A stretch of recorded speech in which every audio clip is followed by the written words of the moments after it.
میں یہ بات کہوں گا، اور یہ بھی ریلیٹیو بات ہے، لیکن پھر بھی 90% جو ہمارے ڈاؤٹس ہوتے ہیں نا، تو ان کی اسپریچول فاؤنڈیشنز ہوتی ہیں، روحانی طور پہ۔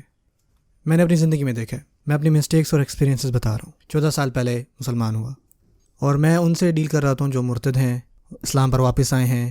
میں ان سے ڈیل کر رہا ہوتا ہوں جو نان مسلمس ہیں اور وہ اسلام لائے آتے ہیں، اور میں ان کو وہ جوابات دے رہا ہوتا ہوں جو اتنے کنونسنگ ہے کہ وہ اسلام لے آتے ہیں۔ لیکن کبھی کبھار اندر سے میں خود کنونس نہیں ہوتا، اور میں خود دل میں سوچتا ہوں کہ یار میں نے اس کو جواب تو بہت اچھا دیا ہے، لیکن کچھ مسنگ ہے میرے اندر، کیا ہے؟ اور میرے خود کے لیے یہ میں نے ریلائز کیا کہ یہ کوئی انٹلیکچوئل آنسر اس کا نہیں تھا، یہ اصل میں تھا کہ میرے دل میں کیا ہو رہا ہے۔ میں نے ذکر کرنا چھوڑ دیا تھا، دعا کرنا چھوڑ دی تھی۔ جب آپ کوئی سننا چھوڑ دیں مہینوں کے لیے، یہ وہ چیزیں جو آپ کے دل کو کور رکھتی ہیں، یہ وہ چیزیں جو آپ کے دل کی حفاظت کرتی ہیں۔ سنتیں، تہجد، قرآن مجید کا پڑھنا، یہ ساری چیزیں دل کی حفاظت کرتی ہیں۔ اگر آپ ان کو چھوڑ دیں گے تو جو آپ کی دل کی حفاظت ہے وہ چلی جائے گی، اور پھر بہت باریک لیئر ہوگی آپ کے دل پر۔ اور یہ میرے خود کے ایکسپیرینس ہے، میں جو ہے ڈیلی بیسس پہ ڈیل کر رہا ہوتا ہوں ایسے لوگوں سے، دنیا گھومنا، لوگوں سے ملنا، وہ جو اسلام سے دور چلے گئے ان کو واپس لانا، یہ میں نے خود کے اندر دیکھا ہے۔ میرے اندر خود لوگوں سے ڈیل کرتے کرتے خود بھی ڈاؤٹس آتے ہیں، لیکن میرے ڈاؤٹس کی وجہ وہ نہیں تھی کہ میرے ذہن میں کوئی ڈاؤٹس ہیں یا اللہ تعالیٰ کے ایگزسٹنس کے حوالے سے کوئی ڈاؤٹس ہیں، لیکن دل میں کیا چل رہا ہے، یہی تو پوائنٹ ہے۔ اینڈ واللہ آپ اپنے صبح اور شام کے اذکار پر پابندی کریں، جتنا آپ بہترین طریقے سے کر سکتے ہیں اس طرح، تو جتنے بھی آپ کی شبہات ہیں نا ایسے جائیں گے نا، آپ حیران ہو جائیں گے۔ میں یہ نہیں کہہ رہا کہ میں ہمیشہ ذکر کر رہا ہوتا ہوں، اللہ تعالیٰ جو ہے ہمیں نفاق سے محفوظ رکھے، لیکن میں اپنے خود کے ایکسپیرینس سے بتا رہا ہوں۔ میں فرنٹ لائن میں انگیج کر رہا ہوتا ہوں ایسے لوگوں سے، میں حق بات کر رہا ہوتا ہوں، لیکن میرے دل میں وہ چیز کیوں ہے ابھی تک؟ اور پھر میں سوچتا ہوں سبحان اللہ ایڈیٹ حمزہ، تم اپنی خود کی روح کو نقصان پہنچا رہے ہو، تمہارے ذکر کہاں ہیں؟ صبح اذکار کیے تھے؟ فجر کی نماز کہاں پڑھ رہے ہو آج کل؟ شام کے اذکار کدھر گئے؟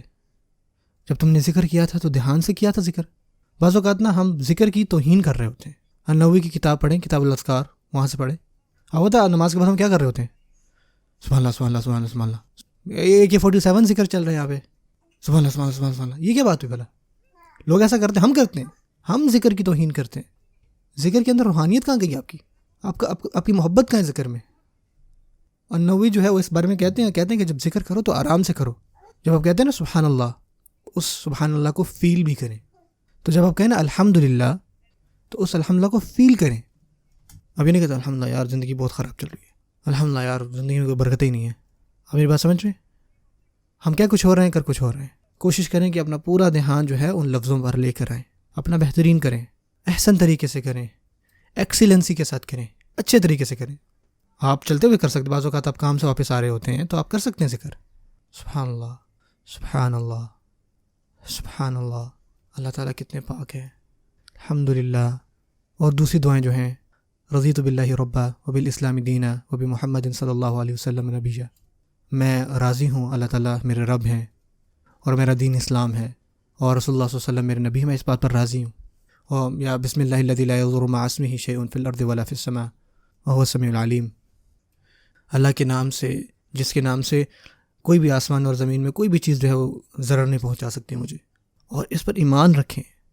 یہ ساری دعائیں جو ہے نا آپ کی کنوکشن، آپ کی ایمان، آپ کی پروٹیکشن کے لیے، اس پر قائم رہیں اور دیکھیں آپ کی زندگی میں کیسے تبدیلی آتی ہیں۔